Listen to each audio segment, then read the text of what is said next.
ការពីថ្ងៃទី16ខែធ្នូគណៈរដ្ឋមន្ត្រីចាំផ្ទះរបស់ថៃបានអនុម័តការបែងចែកថវិកាប្រមាណ 2.44 ពាន់លានបាតឬប្រមាណ 77.6 លានដុល្លារអាមេរិកសម្រាប់ឆ្នាំ 2026 ដើម្បីពង្រឹងកម្លាំងយោធានិងពង្រឹងសន្តិសុខព្រំដែននៅចំពេលដែលមានការប្រយុទ្ធគ្នាជាបន្តបន្ទាប់នៅតាមបណ្ដោយព្រំដែនកម្ពុជាថៃលោកសិរិពង្សអាងកាសាគុនគីនអ្នកនាំពាក្យរដ្ឋាភិបាលថៃថ្លែងថាថវិកាដែលស្នើសុំដោយកងទ័ពជើងគោកថៃនិងកងទ័ពជើងទឹកគឺមានគោលបំណងគាំទ្រដល់ការត្រៀមលក្ខណៈការពិជាតិនិងឆ្លើយតបទៅនឹងការគំរាមកំហែងសន្តិសុខជាបន្ទាន់ដោយសាររដ្ឋាភិបាលផ្ដល់អាទិភាពខ្ពស់បំផុតដល់ការការពារសន្តិសុខជាតិនិងសុវត្ថិភាពប្រជាជនតាមសារព័ត៌មានថៃ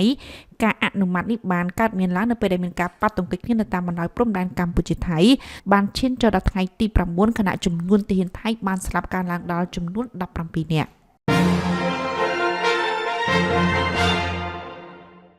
គណៈបកប្រជានិយមដែលត្រូវបានបង្កើតឡើងដោយអតីតមេដឹកនាំប្រទេសថៃគឺលោកថាក់ស៊ីនស៊ីណូវ៉ាត់បានតែងតាំងក្មួយប្រុសរបស់លោកជាបេក្ខភាពនាំមុខគេ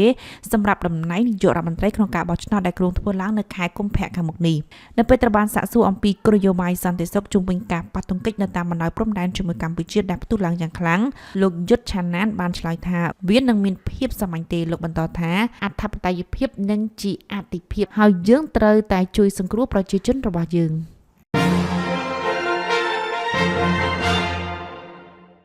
របបយោធាមីយ៉ាន់ម៉ាបានអះអាងកាលពីថ្ងៃទី16ខែធ្នូថាអតីតមេដឹកនាំដែលត្រូវបានឃុំខ្លួននោះគឺលោកស្រីអ៊ុងសានស៊ូជីមានសុខភាពល្អជាធម្មតាទេ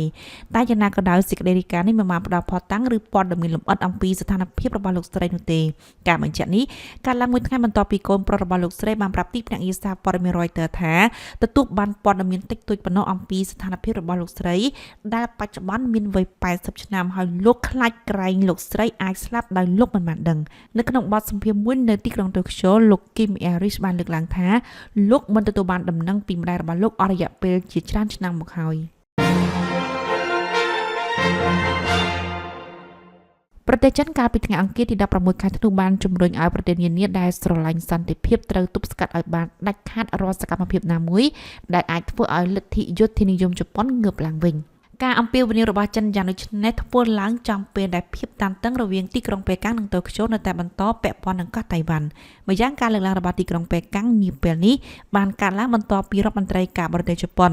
លោកស៊ីនជូរូគូស៊ូមីបាននិយាយកាលពីថ្ងៃអង្គារថាការចំណាយយោធារបស់ប្រទេសចិនបានកើនឡើង7ដងក្នុងរយៈពេល20ឆ្នាំចុងក្រោយនេះអ្នកនាំពាក្យក្រសួងការបរទេសចិនលោកហ្គូជីគុនបានឆ្លើយតបថាភាគីជប៉ុនបានចោទប្រកាន់ដោយគ្មានការពិតនិងគ្មានមូលដ្ឋានចំពោះការអភិវឌ្ឍផ្នែកការពារជាតិស្របច្បាប់របស់ប្រទេសចិន។